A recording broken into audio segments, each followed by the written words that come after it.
What up, YouTube? R to the double E dash to the Z-Wing coming at you once again. First time in about a month, maybe a month and a week, a little bit over. Either way, I think the last video I made, it was right before, the day before I was heading to Halloween Horror Nights, which, by the way, was phenomenal. Had a lot of fun. Me and my girl out there with my sister and her fiance and some family. Really fun time. And right before I left, I made a video saying that I had just gotten Friday the 13th Ultimate Slashers Edition, and I was looking for a secondary game to get, a budget price game so that I can get 2 games for roughly the price of 1. And I asked you guys for some suggestions. A lot of you, some of you did comment and leave suggestions, and I appreciate that. I did get the second game sometime a couple days after I got back. And believe it or not, the budget price game was actually NBA 2K20. And I'll tell you how that happened. As y'all know, NBA 2K20 was brand new. It was that was opening week or launch week actually. So it, of course, $59.99, $60. But it was opening day of the NBA season, so GameStop was selling it for $40. And when I came in there and I logged into the GameStop app, I had a $10 off coupon, so I got it for $30. So there you go. Friday the 13th was actually more expensive than NBA 2K20 for me. $40 for Friday the 13th, $30 for NBA 2K, $70, got 2 games, man. And I'm loving it. I just want to give a quick shout out to NBA 2K developers, 2K games. And I don't know if they had, I should have looked this up, man. I don't know if they had a port studio that made the Switch version, or if they just have a Switch team on board in their development studio that ported the game. I want to give them a shout out, man, because they are true developers. And what I mean by that is they actually put the effort to improve from installment to installment. If you guys remember a couple videos back, I talked about how I love 2K18 and 2K19, but one of the issues I had in 2K19 was that there was a lot of clipping in the legs, on the thighs. That you would see their legs and their compression shorts clipping through their actual uniform shorts a lot, and it was distracting, and it would take away from the immersion of the game. Well, shout outs to them, because 2K20 has virtually none of that. They fixed that whole area up, and I, because I'm an aspiring developer, and I am a 3D character artist and modeler, can see that, and I sincerely appreciate that, man. I know that it's work to get that to happen. You got to adjust collision detection and things like that, but I just want to give them their props because they actually went and did that. So that's just amazing, man. I want to give them a shout out. Great job. I'm enjoying the hell out of the game. It's the same amazing game of basketball it's always been. Story modes up the chain. Classic teams are all there. It's just NBA 2K, man. So I got the latest one for a bargain price, man. So yeah, so anyways, that's, just a heads up. I didn't bring it out to show it to you guys because this is not really an update video. I just wanted to, let you guys know what the second game that I got was. What this video is about is the 2019 Video Game Awards. You guys know me, man. Like I said, as an aspiring developer, someone who has a bachelor's in game art and is working on his portfolio to be a character modeler and designer, I know what it takes, and I have a passion for this industry. And I've always said this is our industry. Not just the people who want to work in it and who do work in it, but the people who enjoy it, who have a passion for it, the gamers. This is our industry, man. And the fact that we have an award ceremony and show that for that night, the eyes of the world are on us to celebrate gaming at its finest is a big deal, man. And I've always been a proponent of it since it launched. I think it was like 4 or 5 years ago. I don't remember exactly how long, but every year they've built up and gotten better and gotten better, and there's more prestige and there's more value to the awards, and there's more legitimacy to it because it's grown and grown, and they're putting an emphasis on great game design, great gameplay, and recognizing those who bring that to the table. A lot of controversy this year. The nominees came out. I have the website open. I'm going to go through it right now so you guys can get my reaction. A lot of people are outraged. I happen to be one of them, man. I'm not going to go all crazy Rambo-style screaming and ranting and raving on here because at the end of the day, it's all bullshit. I mean, as much as, like I said, it's our industry and I enjoy it and I have a passion for it. When stuff like this happens, you just got to roll with the punches and just say, fuck it, it's bullshit, and move on with your life. You can't let it affect you too much, man. But really, it is a damn shame, dude, because like I said, the Video Game Awards for the last 4 or 5 years have built and built and built on that initial foundation, and it's gotten good. It's gotten to the point where the awards are prestigious. They do mean something because the nominees were legitimate. The process behind selecting the winners was legitimate, and it was all about the games. This year, the nominees are fishy as fuck, just to put it mildly. Jeff Keighley's the one who organized this, man. This event, and so I appreciate him and respect him for that. That he's passionate about gaming to at one point in time get this off the ground and continue to grow it and develop it. But he's also, in this case, in my opinion, a perpetrator because he has literally man, I'm gonna just be as blunt as I can be. He has literally shitted all over the progress and the momentum that the awards have gotten over the last 4 or 5 years. All this goodness that has been building up, he just completely shitted it away. Because we all know he's got this bromance, fucking questionable, to put it lightly, relationship and infatuation with Kojima. Now, you guys know me. I'm very blunt. I don't have no tengo pelo en la lengua, bro. I'll tell you exactly how I see it, man.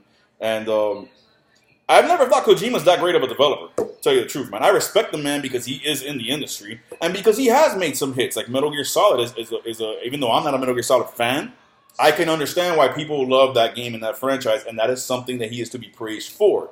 Don't get me wrong.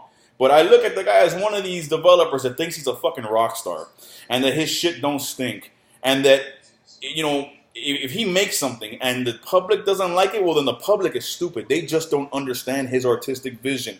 No, motherfucker, the game is whack. I'm going to just be honest with you. Death Stranding, I knew it from day one that I saw the reveal of that game. And as we went through 2.5 years, I think it was, tracking that game, and not knowing a goddamn thing more about it right before launch than we did when it was first revealed, that's always a bad sign. I was like, this game is going to be garbage. He is trying to bank off the name of Norman Reedus, and this is going to be more of a movie than a game, and this is just him trying to get his foot in Hollywood. And that's what the fuck the game is. It did not score well. The few people that gave it high reviews or damn near perfect reviews can't justify why they're doing it when you read their reviews. They're like, oh, it's a unique experience. It's a different type of game. It's not necessarily fun. Right there, the game sucks. If it is not necessarily fun, it's not a good game. Period, point blank, the end. Okay, so whatever. That game has been nominated 10 fucking nominations for this year's Game Awards. Jeff Keighley and Kojima, buddy.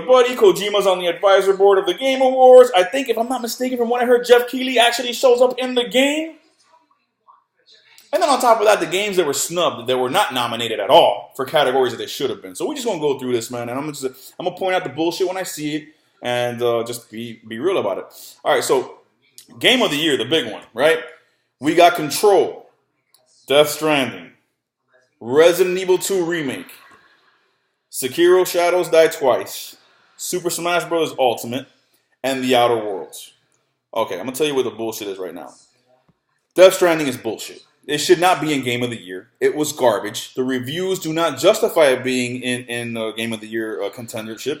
And the gamers' reception and reaction to that game does not justify it being in Game of the Year contendership.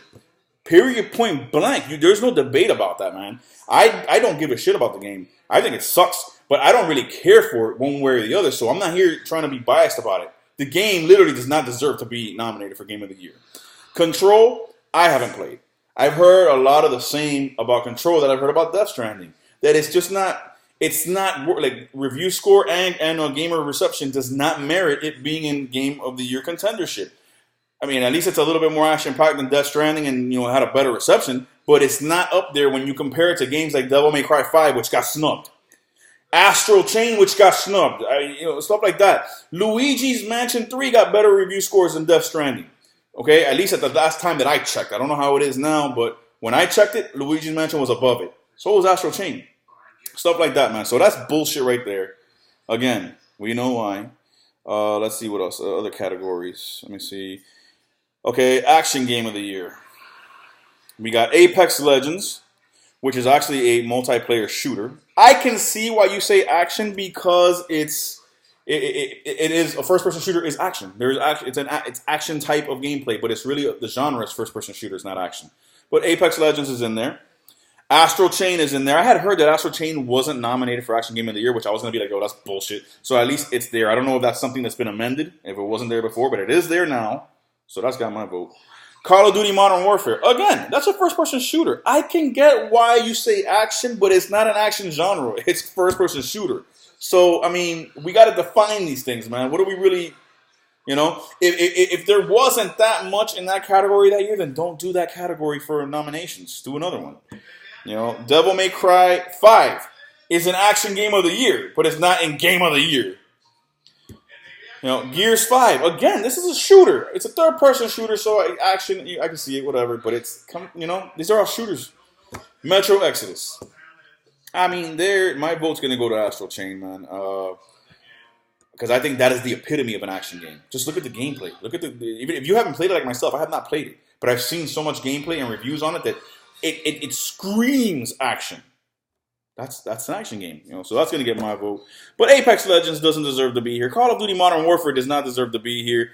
And Gears 5, I can go back and forth, but it technically is a shooter. Metro Exodus, again, I don't think any of these games are true action games except Astral Chain. And Devil May Cry 5 is action. Let me see what else we got here, man. Action adventure game. Let's see what we got here. What the fuck? Why can't I... Hold on, my bad, man. Let me see this real quick. View the categories. Okay, action game. No, sorry, action adventure. So there's an action game category and there's an action adventure category. And oh my god, and an action adventure game, Borderlands 3 is in there. Action adventure, right? But then Apex Legends is in action. And what is the real difference between the two? Are they both not competitive online multiplayer shooters? So how is one action adventure and the other one is just action? Control, again, is nominated here. Death Stranding is nominated for Action Game of the Year, when it's just like, dude, Death Stranding has no action. You're walking around delivering packages, trying to balance them so you don't fall your dumb ass over. That's Death Stranding. And the combat in it, whenever there is combat, is so lackluster, dude. What else we got here? Let me see. This website is garbage, man. It's not optimized. Let me see what we got here. Okay, Death Stranding, garbage. Resident Evil 2 for action adventure. The Legend of Zelda Link's Awakening, I can see that. Sekiro Shadows Die Twice, I can see that. So right there, I think the only one really there to vote for, because Resident Evil 2 really is horror survival. I would say Legend of Zelda Link's Awakening or Sekiro Shadows Die Twice are the only ones there that really deserve to be in that category. What else we got here? Let me see. Then we got the next category. Art direction. Good grief. Control again. Death Stranding again. Grease. I don't know what that is. Grease. Sayonara Wild Hearts. Never heard of it. Sekiro Shadows Die Twice again. And Legend of Zelda Link's Awakening twice again. We're talking about art direction. I'm going with Legend of Zelda Link's Awakening. And why Astral Chain wasn't in this category? Because it has phenomenal art direction. But either way, Legend of Zelda Link's Awakening will get my vote there. Because Death Stranding, I just think it's a nice looking game, but it's not any special art direction. It's just they're trying to make it photorealistic. It is what it is. Next category, we got art. No, that was art direction. Next category, audio design. Control. Death Stranding. Gears 5, Resident Evil 2, Sekiro Shadows Die Twice. I have no fucking clue on that one. If Death Stranding could legitimately win one, it might be this, because a game, I'm assuming, a game like that that's trying to be a movie is going to have an epic score. But, whatever. Next, then we got community support. I don't give a flying fuck. Content Creator of the Year. Don't give a flying fuck. Next category. Esports Coach. Guess what? I don't give a flying fuck. Esports Event. Esports Game of the Year. Don't give a shit. Esports. It's like 17 awards for esports. Family Game of the Year, all Nintendo games. How fucking condescending, dude. Whatever, dude. Super Smash Bros. Ultimate, Super Mario Maker 2, Ring Fit Adventure, Yoshi's Crafted World. I'm gonna go with Super Smash Bros. On that one. Fighting game. What do we got here? Mortal Kombat 11, Samurai Showdown, Super Smash Bros. Ultimate, and Jump Force. Jump Force, get the fuck out of here.